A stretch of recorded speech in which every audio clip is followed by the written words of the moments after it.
Welcome to PCOS Unlocked, the manual. My name is Stephanie Rupert, and I'm the author of this manual. The reason I've written it is because I wish that I had something like this when I was diagnosed with PCOS in the fall of 2009. At the time, I didn't know a thing about ovaries. I didn't know a thing about the female health system. I didn't know a thing about the pituitary gland.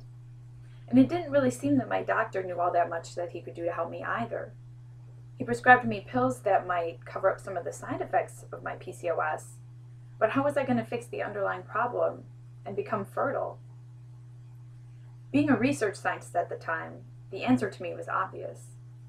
I needed to do all of the digging that I could, to learn all that I could about the female body, in order to overcome PCOS for good and in a healthful way.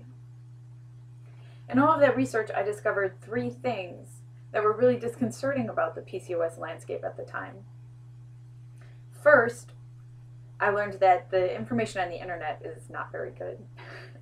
A lot of it comes from women's personal experiences, which is great, but those aren't broadly applicable and they're not necessarily scientific, and very often they contradict each other based on the different situations that the women find themselves in.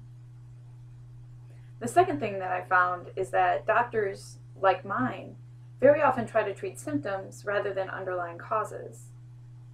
They might approach PCOS and say that you can get fertile someday by using in vitro fertilization or some other hormonal method, but they aren't really concerned with fixing your ovaries or fixing your metabolisms in the first place, which is basically our underlying problem. The third and final thing that I learned, and the least helpful for us, is that I don't believe that PCOS is well understood either by the medical community or natural health practitioners necessarily. This isn't a fault of either of those communities.